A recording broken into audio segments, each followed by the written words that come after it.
고린도후서 5장 17절 제가 말씀을 봉독하겠습니다. 그런즉 누구든지 그리스도 안에 있으면 새로운 피조물이라. 이전 것은 지나갔으니 보라 새 것이 되었도다. 아멘. 우리는 한평생 살면서 수많은 사람들을 만나고 그리고 다양한 인간관계를 맺으면서 살아갑니다. 우리는 기본적으로 가정을 이루고 그 가정 안에서 필수적인 인간관계를 형성합니다. 뿐만 아니라 사회를 이루어서 서로 유기적인 관계를 맺고 살아갑니다.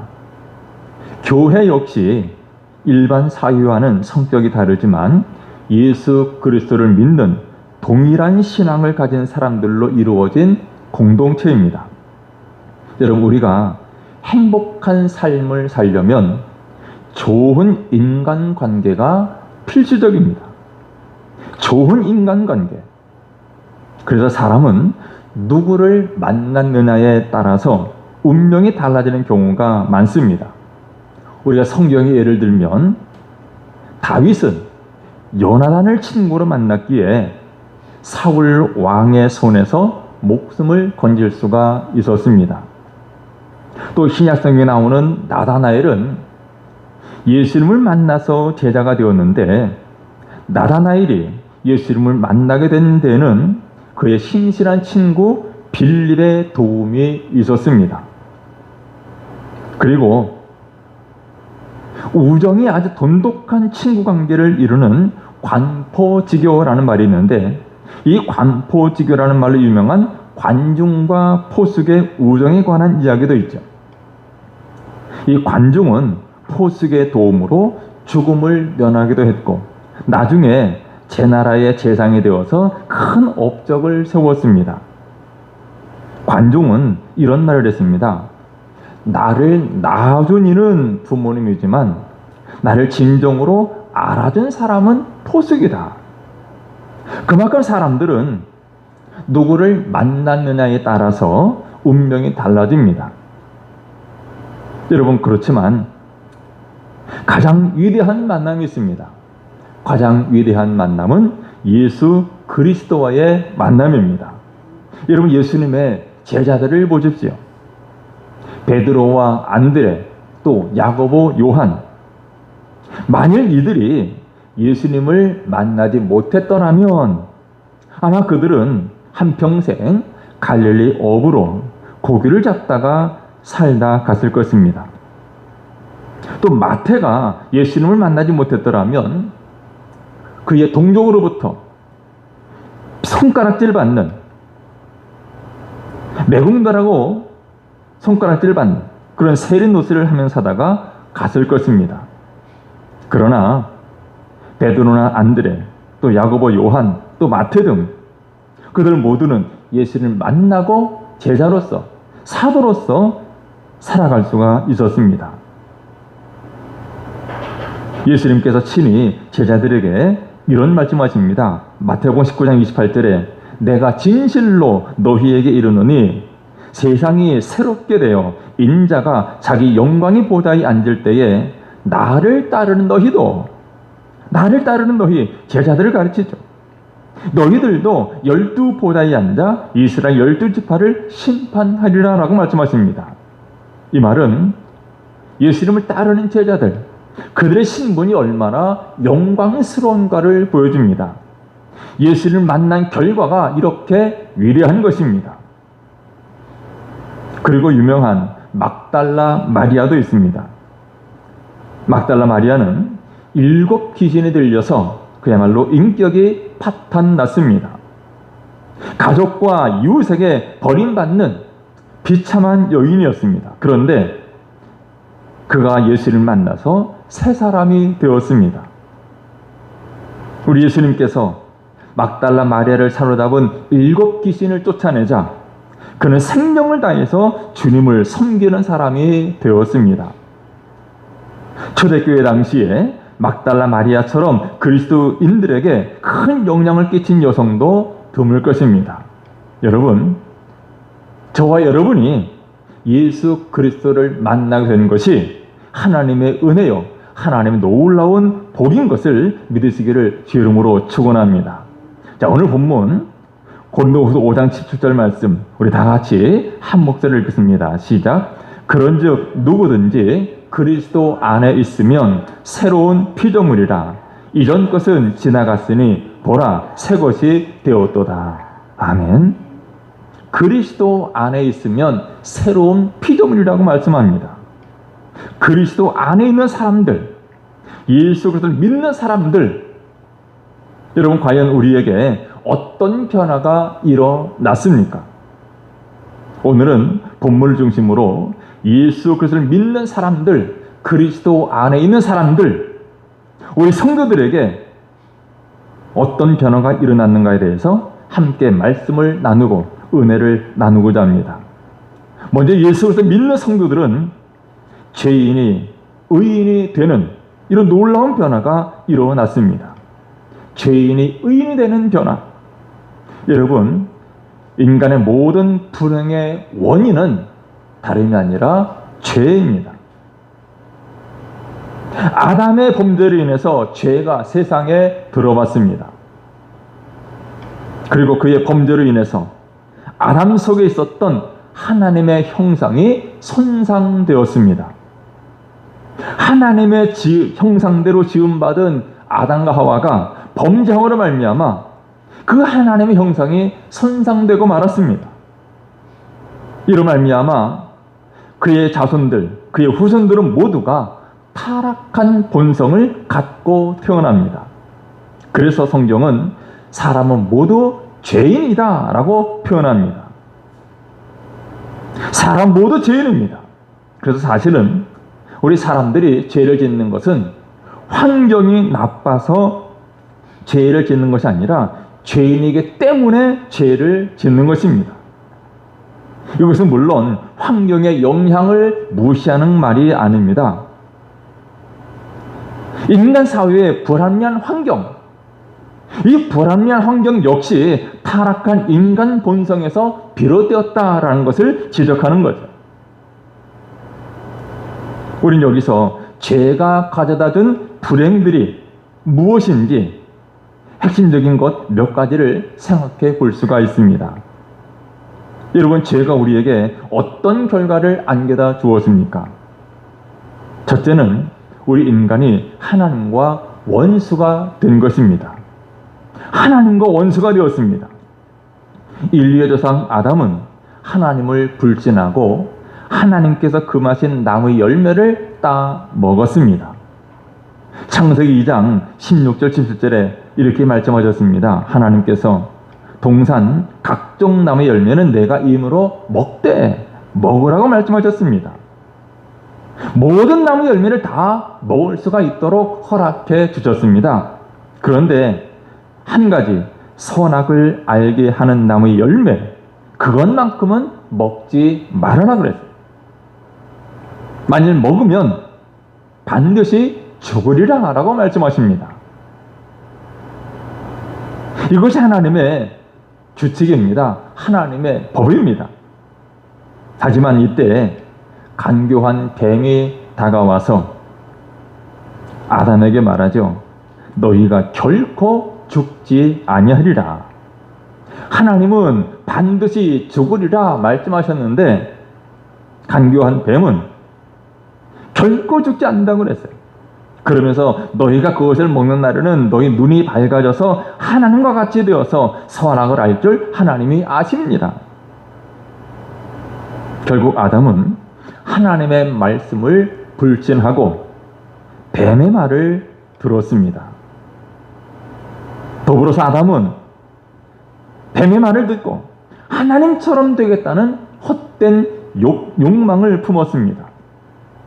여러분, 지음받은 인간, 피조물인 인간이 지으신, 창조주이신 하나님처럼 되겠다는 생각은 이만저만한 교만이 아닙니다.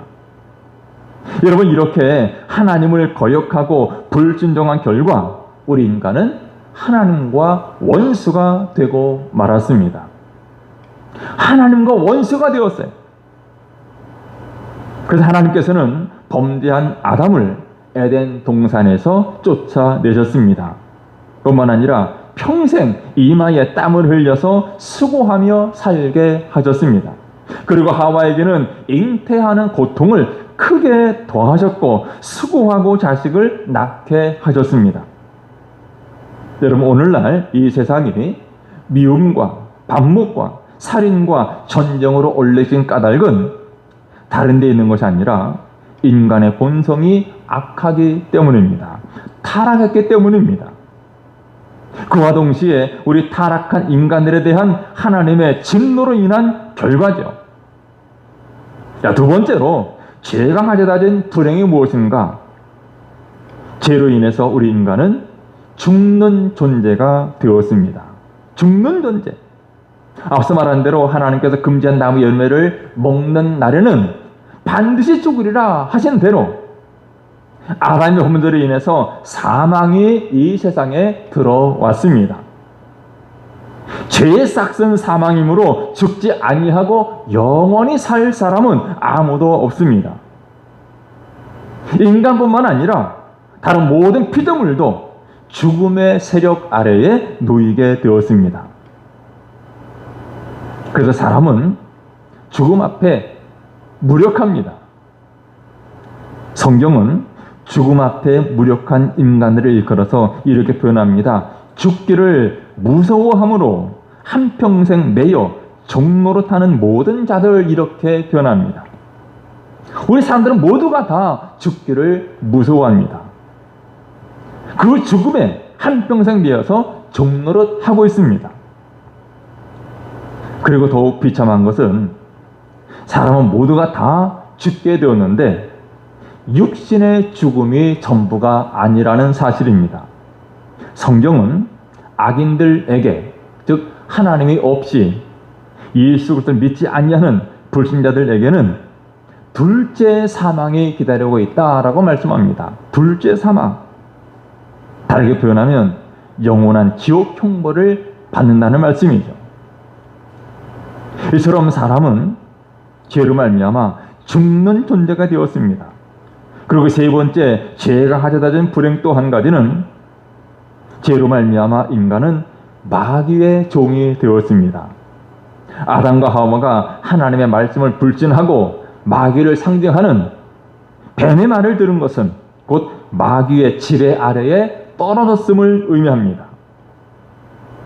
예수님께서는 요한복음 12장에서 마귀를 일컬어서 이 세상의 임금이다 라고 표현하십니다. 이 세상의 임금.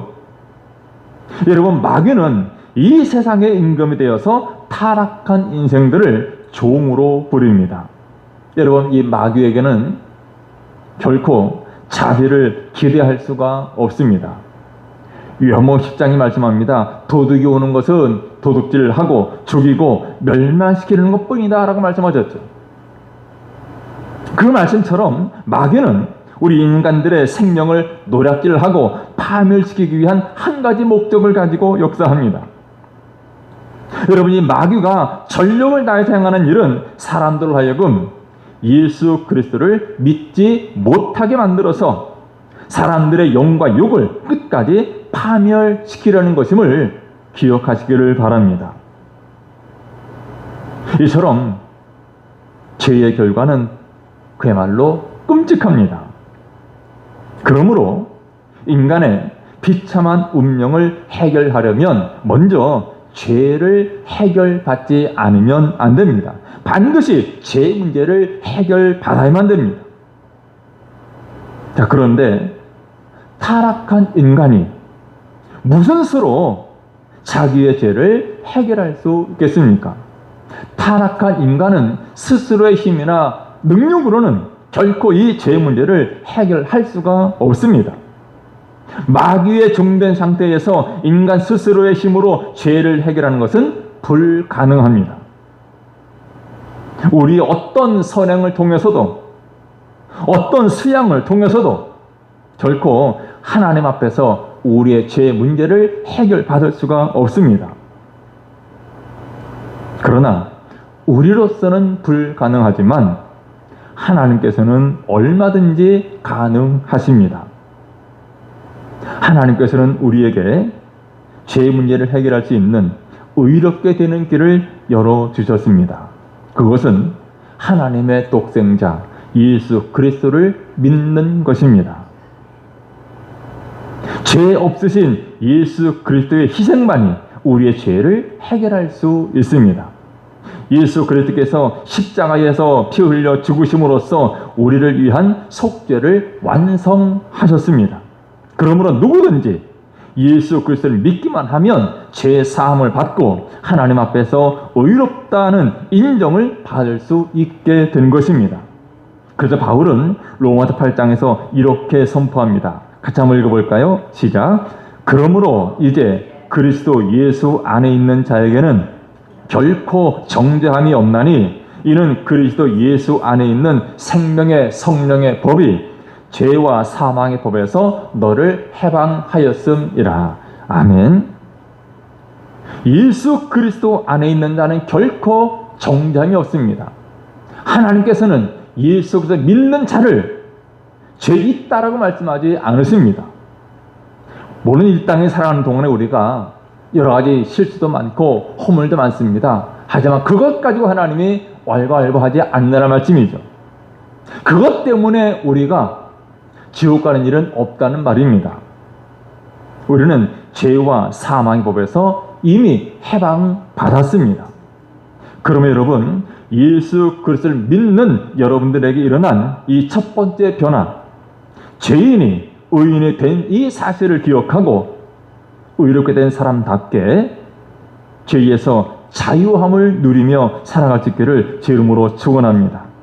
우리는 죄인이 의인이 되었습니다. 영원한 형벌이 아닌 영원한 생명을 누리게 되었습니다.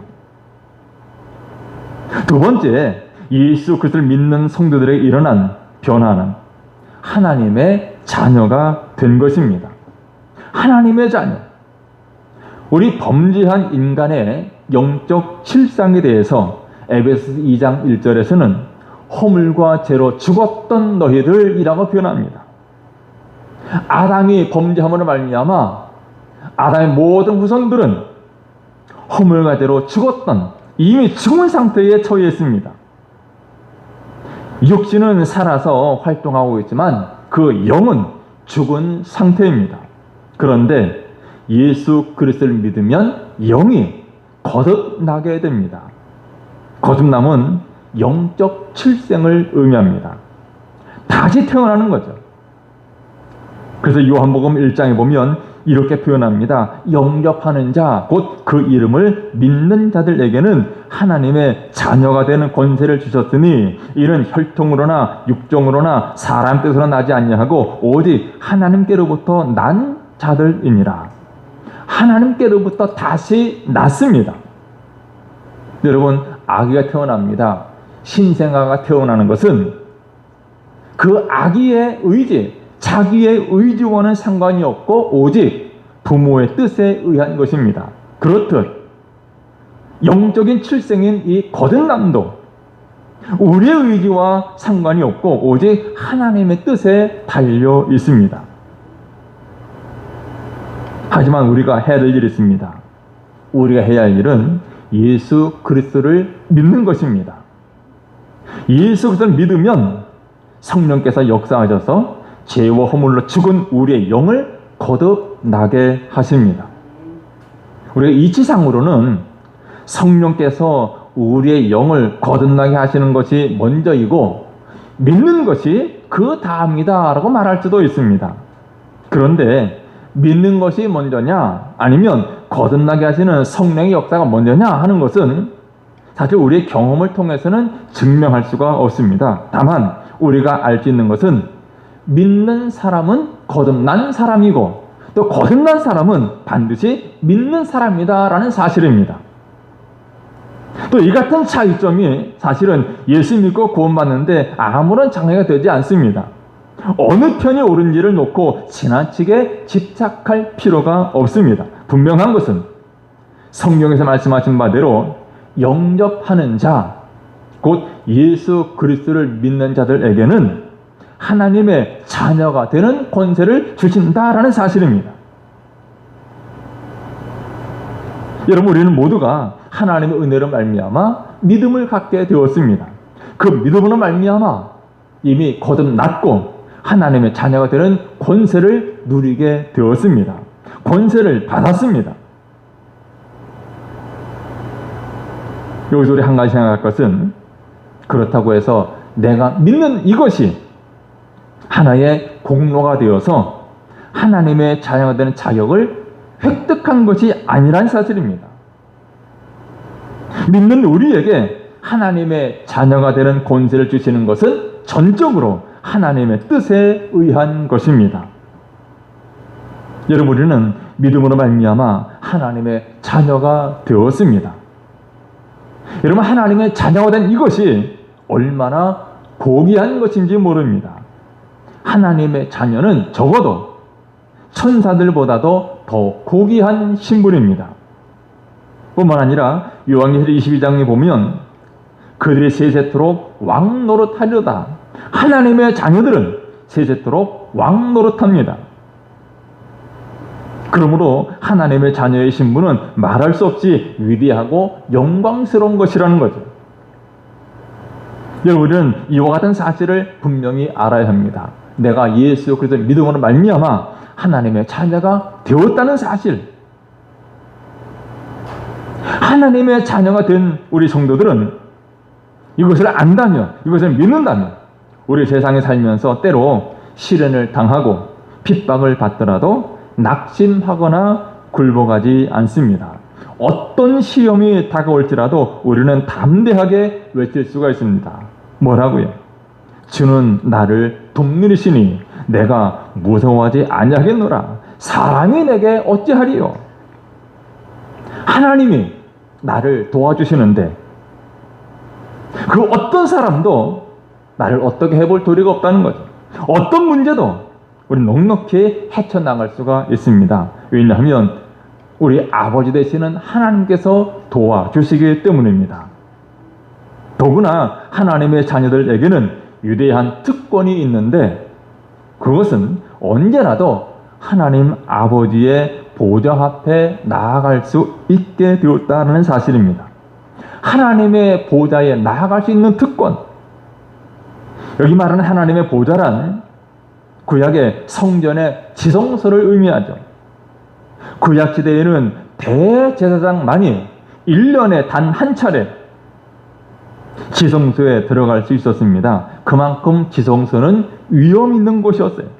그런데 신약시대의 성도들, 예수 그리스도를 믿는 하나님의 자녀들은 언제라도 하나님의 보좌 앞에 나아가서 기도할 수 있는 특권을 누리게 되었습니다. 그러면 여러분, 예수님을 믿음으로 말미암아 하나님의 자녀가 된 이 사실에 대하여 감사하고 또 언제 어디서나 하나님의 자녀로서의 자긍심을 갖고 승리하는 삶을 살아갈 수 있기를 주 이름으로 축원합니다. 세 번째, 예수 그리스도를 믿는 성도들에게 일어난 또 한 가지 변화. 하나님의 나라를 위해서 살게 된 것입니다. 이 말씀은 예수 그리스도를 믿는 성도들은 세상 사람들과 다른 가치관을 갖게 되었다라는 뜻입니다. 세상 사람들과는 다른 가치관을 갖고 살아갑니다. 그러므로 예수 믿기 전과는 귀하게 여기는 대상이 달라졌다는 거죠. 한 예를 들면 사도 바울은 예수님을 만나기 전에는 자신의 육체를 신뢰하면서 살았습니다. 자신의 육체를 신뢰했어요. 그가 잘하는 것, 그가 내세우는 것이 무엇이었습니까? 8일 만에 할례받은 것을 자랑했습니다. 또 자기는 이스라엘 족속이고 베냐민 지파고 히브리인 중에 히브리인이고 율법으로는 바리새인이고 율법의 의로는 흠이 없는 자라고 자랑하고 내세웠습니다. 여러분, 이만한 조건이라면 당시 유대 사회 어딜 가더라도 대접받을 수 있고 행세할 수 있었습니다. 그런데 그런 바울이 예수님을 만난 이후로 그의 태도가, 그의 가치관이 달라졌습니다. 그는 말합니다. 빌립보 3장 7절 이하에 그러나 무엇이든지 내게 유익하던 것을 내가 그리스도를 위하여 다 해로 여길 뿐더러 또한 모든 것을 해로 여김은 내 주 그리스도 예수를 아는 지식이 가장 고상하기 때문이라. 내가 그를 위하여 모든 것을 잃어버리고 배설물로 여김은 그리스도를 얻고 그 안에서 발견되려 함이니 내가 가진 의는 율법에서 난 것이 아니요 오직 그리스도를 믿음으로 말미암은 것이니 곧 믿음으로 하나님께로부터 난 의라. 쉽게 표현하면 바울은 이전에는 그토록 애지중지하고 자랑하는 것들, 그것을 이제는 예수 그리스도를 알고 예수 그리스도를 믿고 나니까 과거의 그것들은 그야말로 더럽고 냄새나는 배설물에 불과하다라는 것을 알게 되었습니다. 그의 태도가, 그의 가치관이 달라졌다는 거죠. 여러분, 이것이 예수 그리스도를 믿는 성도들에게 일어나는 변화입니다. 예수 믿기 전에는 세상 즐거움을 위해서 살았지만 이제는 예수 믿는 것이 너무나 재미가 있어서 세상 즐거움은 그야말로 싱거워서 거들떠보지도 않습니다. 이전에는 탐욕의 노예가 되어서 살았지만 이제는 하나님의 은혜 안에서 자족하며 살아갑니다. 그리고 삶의 목적도 달라집니다. 이전에는 나의 영광을 위해서 살았는데 이제는 먹든지 마시든지 무엇을 하든지 다 하나님의 영광을 위해서 합니다. 그리고 이전에는 세상 일에 바빴는데 이제는 하나님을 섬기고 주님의 몸된 교회를 위해서 헌신하는 데 열심을 냅니다. 먼저 하나님 나라와 의를 구합니다.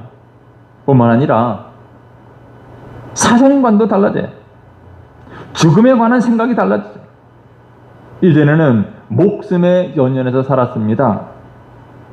그래서 몸을 아껴야 됐고 때로는 자기 목숨 때문에 불의와 타협하기도 하며 살았는데 이제는 바울의 고백처럼 살아도 주를 위하여 살고 죽어도 주를 위하여 죽나니 그러므로 사나 죽으나 우리가 주의 것이로다. 이런 사생관을 갖고 있습니다. 내게 사는 것이 그리스도니 죽는 것도 유익하다. 이 말씀처럼 우리 성도들은 죽음을 두려워하지 않을 뿐만 아니라 죽은 것도 유익하다라고 말합니다. 여러분, 우리 성도들, 그리스도인들은 새로운 피조물이 된 사람입니다. 죄로 말미암아 하나님과 원수가 되었고 죄로 말미암아 육신의 죽음뿐만 아니라 지옥 형벌을 받아야 됐고 마귀의 종으로 살던 우리가 예수님을 믿음으로 말미암아 의인이 되었습니다. 더불어 예수님을 믿음으로 하나님의 자녀가 되었고 가치관이 달라져서 육신을 위해 살던 사람이 하나님의 나라를 위해서 살게 되었습니다.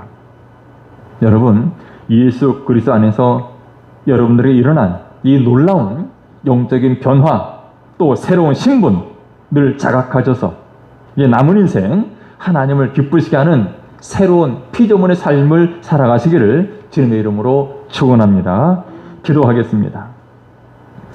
거룩하신 우리의 하나님, 허물과 죄로 죽었던 저희들을 예수 그리스도를 믿는 믿음으로 말미암아 살려주시고 하나님 자녀되는 놀란 권세를 허락해 주심을 감사합니다.